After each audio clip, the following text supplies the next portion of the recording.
Informasi yang pertama sore hari ini, belakangan banyak sekali sindikat kejahatan dengan modus operandi banyak sekali mengincar keluarga tidak hanya di Jakarta, tapi di sejumlah kota di Indonesia.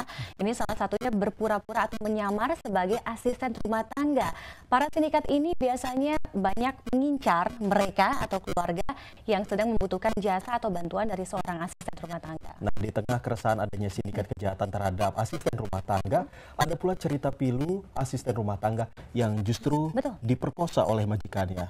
Dan informasinya akan dirangkum oleh rekan kami, reporter Toto Sunandar, dan juga juru kamera Ivan Batara.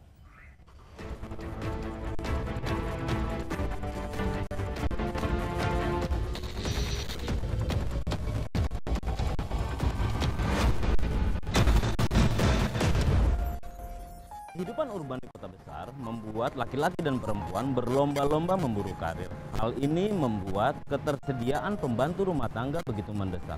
Namun jangan salah, Anda bisa saja mempekerjakan seorang pembantu rumah tangga yang ternyata anggota sindikat kejahatan.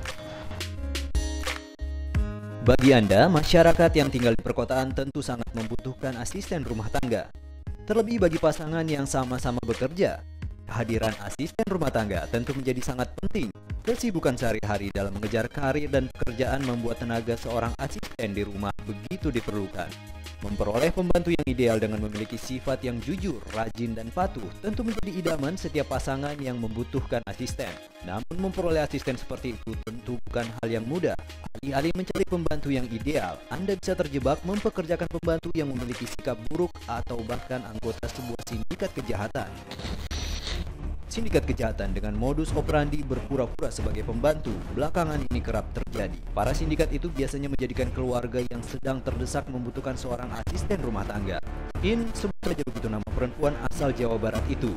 Di balik wajah polosnya, In siap mencari sasaran majikan untuk dicuri barangnya. Saya dari 2010 sudah mulai menjalankan pekerjaan seperti ini. In menuturkan awalnya dia tak pernah bercita-cita jadi pembantu pencuri. Namun karena perlakuan seorang majikan yang dinilainya kurang baik, dia pun berubah menjadi pencuri. Dan karena merasa aman dengan apa yang dilakukannya itu, dia pun kini menjadi pencuri dengan modus operandi berpura-pura mencari majikan. Ya, saya awalnya hanya ikut teman saya, terus karena majikan saya pelit, jadi saya diajarin sama teman saya mencoba untuk nakal. Dalam mencari korban, In bekerja sama dengan temannya, seorang perempuan yang kerap menyalurkan tenaga pembantu. Dari rekannya itu, dengan sistem ini, In tidak susah memperoleh rumah majikan calon korbannya. In menuturkan dalam beraksi dia tidak langsung mencuri, dia akan bekerja sebaik mungkin di hadapan majikannya. Hal itu dia lakukan sambil menunggu kesempatan datang. Jika sudah memperoleh kepercayaan dari majikan dan kebetulan sang majikan lengah, dia akan beraksi mencari barang berharga dan langsung membawa kabur barang-barang berharga milik majikannya. Selain bisa mempekerjakan orang yang salah, Anda yang tidak waspada bisa saja terjebak yayasan penyalur pembantu yang bisa merugikan Anda.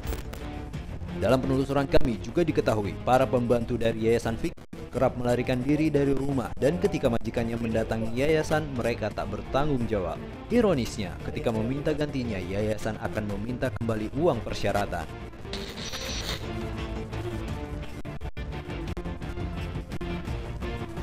Sebagian asisten rumah tangga adalah pelaku kriminal, namun sebagian lainnya justru menjadi korban dari majikannya. Namun tak jarang antara asisten rumah tangga dan majikannya bisa membentuk sebuah kehidupan yang harmonis. Sio Negara Batin, warga Lampung Tengah, resah menanti kepastian proses hukum atas dugaan pemerkosaan yang dilakukan seorang anggota DPRD Lampung Tengah terhadap anaknya. Sio tak mengerti mengapa kasus pemerkosaan yang terjadi lebih dari sebulan ini tak jelas kepastian hukumnya. Di tengah keresahannya menanti proses hukum, Sio dan keluarganya terpaksa meninggalkan rumahnya dan mengungsi ke tempat yang aman. Hal itu dilakukan demi keselamatan mereka dan ketenangan anak Sio yang trauma karena diperkosa. Dengan kondisi seadanya di pengungsian, saat anak Sio harus menjalani hidup dengan mimpi buruknya. Saat yang baru berusia 15 tahun itu diperkosa Haki, anggota DPRD Lampung Tengah ketika bekerja sebagai asisten rumah tangga di kediaman anggota dewan yang terhormat itu. Sio menceritakan jika anaknya memang bekerja bersih-bersih di rumah Haki dan di mana suatu hari putrinya diajak oleh Haki untuk diperiksa kehamilan dan disuntik KB di puskesmas tanpa sepengetahuan Sio. Dari situlah Sio meminta keterangan dari anaknya hingga sang putri mengaku jika ia telah dicabuli oleh Haki dan akan diancam untuk dibunuh jika melaporkan kejadian tersebut. anak saya ini putih, ya putih. Kalau hitam ya hitam. Itu salah saya, Pak. Memang kalau saya salah, saya bilang kan. Kalau nggak ada hukum, saya minta saksi, surat, pernyataan, saya membunuh dia. Tak semua bernasib buruk seperti Sat. Beberapa asisten rumah tangga justru bisa memperoleh kehidupan yang baik ketika bekerja, seperti yang dialami Sumiati, asal Jawa Tengah. Dia mengaku sangat kerasan bekerja di keluarga Sulaiman di Bilangan, Jakarta Selatan. Sum tak hanya diperlakukan baik dan diberikan penghasilan yang layak, keluarga tempat dia bekerja sudah menerima Sum seperti anggota keluarga sendiri. Di sini betah, alhamdulillah, keluarga di sini menerima Sum dengan tangan terbuka dan baik semua. Bukan cuma bapak ibu dan anak-anak, semua adik saudaranya, bapak ibu semuanya baik. Sebelum bekerja di keluarga Sulaiman, Sum pernah memiliki pengalaman buruk dengan menjadi asisten rumah tangga di Malaysia. Di negeri itu, Sum tak pernah diberi makan berhari-hari. Sum akhirnya melarikan diri dan mencari pekerjaan baru. Pertama ke Malaysia 4 bulan. Sebulan 2 bulan bosnya baik banget, tapi nginjak 3 bulan sampai ke 4 bulan itu saya jarang dikasih makan, jadi saya kabur. Selama bekerja di keluarga Sulaiman, Sum bertemu dengan jodohnya. Sum mengaku begitu bahagia ketika keluarga Sulaiman bisa hadir dalam pernikahan itu. Di Indonesia, profesi pembantu rumah tangga atau istilah kerennya asisten rumah tangga masih dianggap sebagai pekerjaan rendahan. Hal itu bisa dibuktikan dari ketidakseriusan pemerintah dalam membuat aturan perundang-undangan yang bisa melindungi pembantu dan majikannya.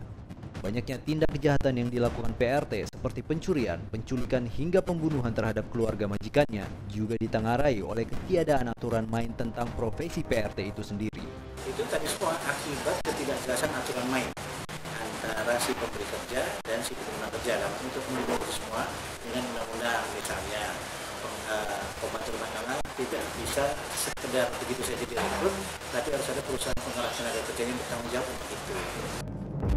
Kini sudah waktunya pemerintah memprioritas profesi PRT yang makin hari makin tinggi kebutuhan masyarakat terhadap keberadaan PRT. Dan sudah saatnya pemerintah mengesahkan rancangan undang-undang PRT yang sudah sejak lama diajukan demi melindungi kelangsungan hidup para PRT serta demi terhindarnya PRT dari segala bentuk kejahatan dan kesemena-menaan majikan dan keluarganya. Keberadaan asisten rumah tangga sering dipandang sebelah mata, tidak dianggap sebagai pekerjaan layak apalagi sebuah profesi. Tapi karena keberadaannya sangat dibutuhkan, pemerintah harus segera membentuk undang-undang agar majikan dan asisten rumah tangganya bisa sama-sama terlindungi.